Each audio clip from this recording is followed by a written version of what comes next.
ভোর রাতে উঠে তাহাজ্জুদের সময় আল্লাহর কসম করে বলছি, তালতলার ভাইরা, কসবার ভাইরা, আল্লাহর শপথ করে বলছি, আল্লাহর কাছে যদি বলতে পারেন দেখবেন সাথে সাথে বলে শেষ করবেন, চোখের পানি ফেলে একটু সিজদায় গিয়ে একটু দোয়া ভালো করে একটু কাঁদতে কাঁদতে বলেন, যেমনে পারেন নিজের ভাষায় একটু আল্লাহর কাছে খুলে বলেন। বলার পর দেখবেন নিজের মনটা অনেক হালকা হয়ে গেছে। আমি অর্থের কষ্টে আছি, আমি একজনকে বললাম ভাই অর্থের কষ্টে আছি, তার কাছে আমি ছোট হলাম না বড় হলাম? কারোর কাছে ছোট হইতে কারোর ভালো লাগে? কিন্তু আপনি যদি জায়গা মতো বলেন, মালিকের কাছে চোখের পানি ফেলে বলেন, আল্লাহ আমি অনেক কষ্টে আছি মালিক, আপনি জানেন সবকিছু, আল্লাহ আপনি আমার প্রতি রহম করেন, আল্লাহ আপনি আমাকে ভিক্ষা দান করেন, আল্লাহ আপনি আমাকে অনুগ্রহ করেন। আপনি যদি আল্লাহর কাছে চোখের পানি ফেলে নিজের কষ্টের কথা বলেন, ভোর রাতে উঠে তাহাজ্জুদের সময় আল্লাহর কসম করে বলছি, তালতলার ভাইরা, কসবার ভাইরা, আল্লাহর শপথ করে বলছি, আল্লাহর কাছে যদি বলতে পারেন দেখবেন সাথে সাথে বলে শেষ করবেন, চোখের পানি ফেলে একটু সিজদায় গিয়ে একটু দোয়া ভালো করে একটু কাঁদতে কাঁদতে বলেন, যেমনে পারেন নিজের ভাষায় একটু আল্লাহর কাছে খুলে বলেন।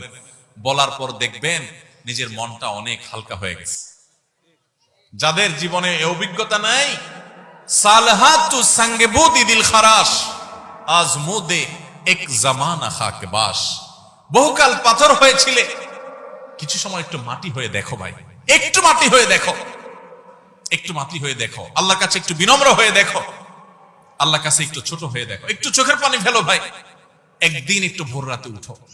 ও যুবক ভাই আমার, তাহাজ্জুদ পড়ে একটু দুহাত তুলে আধা ঘন্টা ধরে একটু কাঁদো আল্লাহর কাছে, আল্লাহ আমার চাকরি হচ্ছে না, দাঁড়ে দাঁড়ে ঘুরছি, আল্লাহ হচ্ছে না, তোমার কাছে অসম্ভব বলতে কিচ্ছু নেই, তুমি যদি জীবনের শেষ মুহূর্ত পর্যন্ত চাকরি না দাও, তোমার ব্যাপারে আমার কোনো অভিযোগ নাই মালিক, কিন্তু আমি তোমার কাছে রহমত চাই, দয়া চাই, অনুগ্রহ চাই। আল্লাহ আমাকে অমুক কষ্ট দিয়েছে, আমি কারোর কাছে শোনাতে চাই না, আল্লাহ তোমার কাছে বলে রাখলাম, তুমি আমার মনকে শান্তি দাও। ভাইরা, আল্লাহর কাছে এভাবে যদি খুলে খুলে কথা বলেন না, আপনি দেখবেন কথা বলার পর আপনার মনটা হালকা হয়ে গেছে, অনেক শান্তি লাগছে, দেখবেন অনেক বেশি ভরসা পাবেন, অনেক বেশি আস্থা পাবেন। আল্লাহর শপথ করে বলছি, পরীক্ষা হলেও, পরীক্ষা করে হলেও আল্লাহর কাছে নিজের অভিযোগগুলো বলার অভ্যাস গড়ে তোলেন, চেষ্টা করেন।